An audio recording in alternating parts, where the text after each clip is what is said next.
Jadi ya pembahasan dalam masalah ini pembahasan yang sebetulnya tidak akan mengundang polemik. Pembicaraan dalam permasalahan ini tidak akan ada seorang pun yang mengingkari kamu.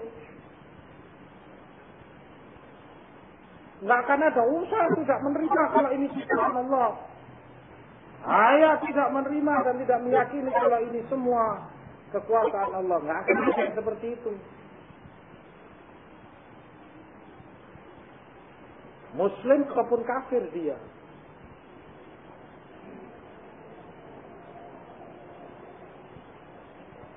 Maka justru inti daripada tauhid, inti daripada keimanan kepada Allah adalah kalau memang kita telah meyakini seperti itu, maka seharusnya ibadah, sesembahan, amalan kita hanya kita berikan kepada Allah.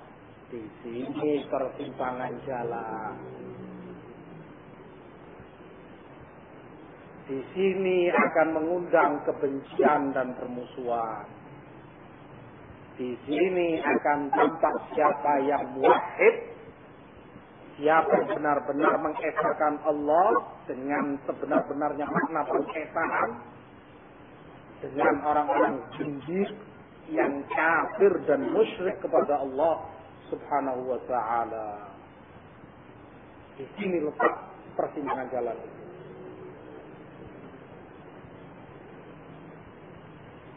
Oleh sebab itu Rasulullah Sallallahu Alaihi Wasallam berdakwah kepada mereka kepada ini. Quraisy kalian hendaknya beribadah kepada Allah semata. Tinggalkan berhala-berhala kalian, tuhan-tuhan kalian. Dan kufar Quraisy mengerti apa yang dimaukan Nabi di dalam misi dakwanya. Mereka nyatakan aja'alal alihata ilahan wahida inna hadza la syai'un ujab. Masa Muhammad itu maunya kita tinggalkan Tuhan-Tuhan yang banyak ini, Lat, Uzza, Manat, Hubal, kita tinggal semua dan kita disuruh menyembah hanya kepada Allah satu-satunya. Masuk akal kata mereka.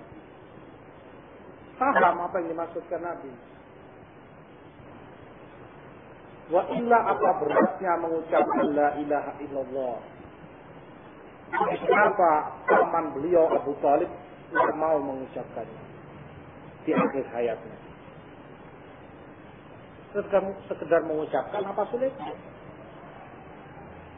Ketika didakwai oleh Rasul, qul kalimatan uhajjuka biha indallah, supaya aku bisa menyelamatkan kamu kelak di hari akhir, wahai paman, katakan la ilaha illallah. Di situ ada Abu Jahal, ada Abu Lahab dan pembesar-pembesar Quraisy bilang kepada Abu Thalib, betul. Ternyata di akhir hayat kamu tuntut kepada Muhammad, meninggalkan agama nenek moyang kamu, agama bapak dan kakek-kakek kamu. Ternyata kamu kalah dengan si Muhammad di akhir hayat kamu. Tak malu kamu. Maka engganlah Abu Thalib untuk mengucapkannya, karena tahu makna la ilaha illallah, bahwa dia harus mengkufuri dan mengingkari segala bentuk sesembahan dan peribadatan kepada selain Allah. Berarti disembah Quraisy selama ini kufur dan batil. Paham? Makanya nggak mau. Jadi kalau kufur betul-betul yakin kalau itu kufur, tahu, mengerti tauhid dan mengetahui kekufuran dan syirik. Jadi ini persimpangan jalan di sini. Maka orang yang kalau bicara tauhid hanya sekitar rububiyah, tauhidnya itu berputar-putar di sekitar rububiyah, tentang kekuasaan Allah, bicara tentang tata surya, tentang galaksi, tentang planet, tentang binatang, tentang tubuh manusia, dan seterusnya. Ini akidah, tidak lebih dari akidahnya Abu Lahab.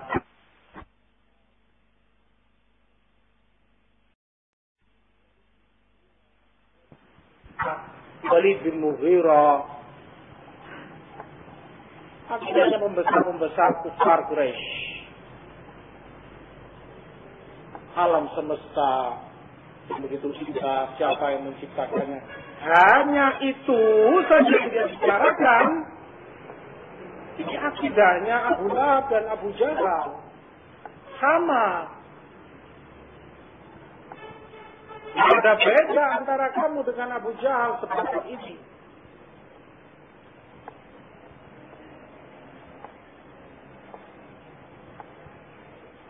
Seperti yang tertulis dan menjadi teror kebetulan di dalam Jama'atut Tabligh, bahwa risalah dakwah mereka, tujuan mereka berdakwah dinyatakan oleh imam mereka Muhammad Ilyas,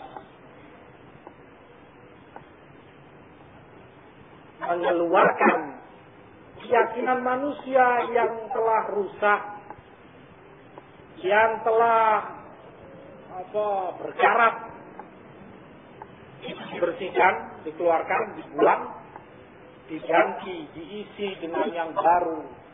Apa itu yang baru? Isi baru. Yaitu dididik umat itu supaya yakin, supaya mengimani bahwa Allah Subhanahu wa Ta'ala itu sang pencipta, sang pemberi rezeki, sang penguasa, sang... Apa bedanya kamu dengan Abu Jahal? Apa bedanya kamu dengan Abu Lahab? Sama. Mengeluarkan keyakinan yang rusak dan menggantikannya dengan keyakinan yang baru, yang bersih, yang suci, yaitu bahwa Allah itu sang pencipta, bahwa Allah itu yang berkuasa, bahwa Allah itu yang memberi rezeki, dan seterusnya. Keyakinannya Abu Jahal, keyakinannya Abu Lahab, apa bermanfaat bagi mereka? Bagi ada Abu Lahab wa tanasimuhu alal khurtum, penghuni neraka ini, Abu Lahab, Abu Jahal, sama.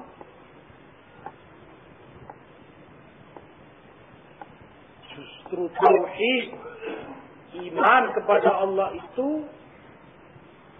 intinya poros, intinya adalah kamu mengajak dakwah kepada umat manusia untuk mengesahkan Allah dalam uluhiyatnya.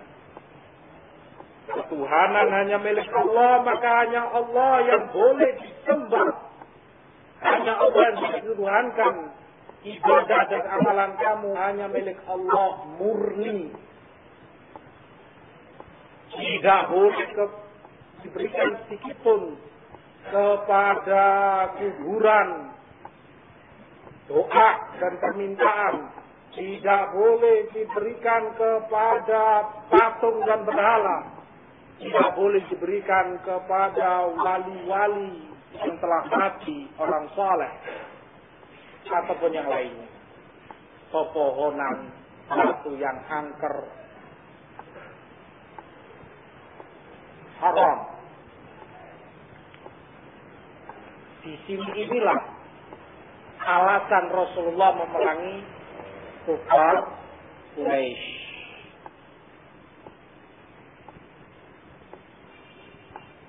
Jadi masih Muslim, belum Muslim, sebatas hanya meyakini kalau Allah itu yang menciptakan, Allah itu yang berkuasa di alam semesta. Karena di sini tidak ada perbedaan Muslim dengan kafir, apa artinya? Kalau hanya sekedar dituntut meyakini itu. Terus apa kelebihan Islam? Apa Apa keistimewaan Islam? Kalau hanya meyakini Allah itu sang pencipta dan yang berkuasa. Toh orang-orang kafir juga meyakini itu. Mengimani tentang hal itu. Belum ada keistimewaan Islam di situ. Memang itu termasuk ibadah tauhid, yang berkuasa dan mencipta. Tetapi tidak berhenti di situ. Dan bukan itu puncak, apalagi inti daripada iman kepada Allah. Bukan inti daripada tauhid. Yang membedakan seorang muslim dengan orang musyrik dan kafir. Ketika seorang muslim mengimani amalan ibadah saya, sesembahan saya hanya untuk Allah. Satu ekor lalat pun tidak akan saya sembahkan kepada selain Allah. Sebagaimana hadis dua orang yang lewat di suatu desa. Kata penduduk desa, nggak boleh lewat. Harus bayar upeti sesembahan kepada berhalakan mereka. Uang taruh di situ. Mereka ya, kami nggak ada uang. Kata dua orang ini punya. Ya kalau itu sembelihan yang kalian punya. Apalagi sembelihan nggak punya kami. Terus bagaimana? Ya pokoknya untuk menghormati dan menjaga kemuliaan berhala kami, warisan leluhur kami ini, kalian sembahkanlah walaupun satu ekor lalat.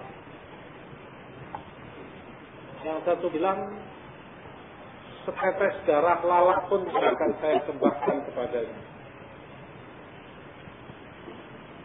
Sesembelihan dan persembahan hanya milik Allah. Kalau gitu, bunuh ya, teruslah bunuh. Dibunuh. Yang satu, ayo, kalau kamu nggak mau seperti ini, teman kamu. Kita apa beratnya?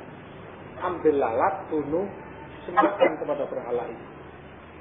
Akhirnya masuk neraka karena seekor lalat. Bukan permasalahan seekor lalat yang jadi masalah, tetapi ketika menyelewengkan ibadah itu kepada selain Allah, ada pengagungan yang dia berikan kepada selain Allah, ada kebesaran dan dia yakini kepada selain Allah.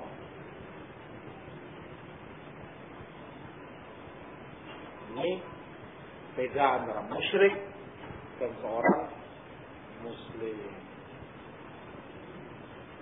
Kata para ulama, ini bukti bahwa dia melakukan itu bukan karena terpaksa.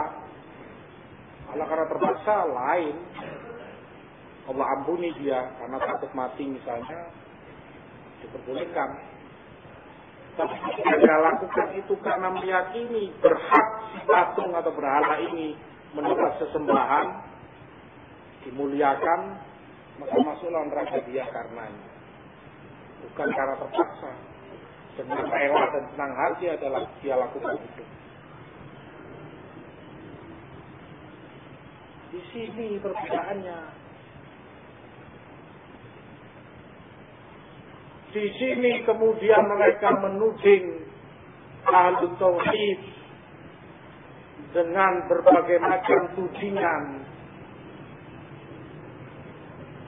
fundamentalis, aliran keras. Dulu katanya Wahabiyah membenci para wali, memusuhi orang-orang soleh,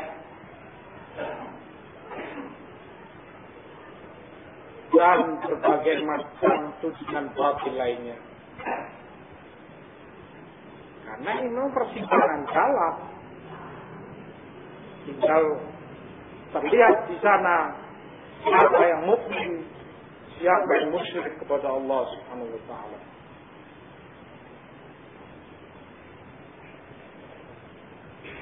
Dan ini yang Allah inginkan. Mentauhidkan Dia dalam uluhiyah. Kalau kalian yakini Allah yang mencipta dan berkuasa, maka mana konsekuensinya yang Allah minta?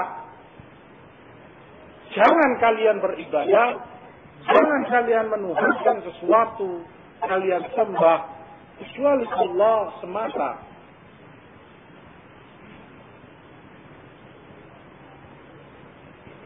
Dan inilah tauhid. Pengikut para rasul akan memperjuangkan ini dan berdakwah kepadanya, membelanya sampai akhir hayat mereka. Sementara musyrikin dan orang-orang yang mengekor mereka tidak menggubris,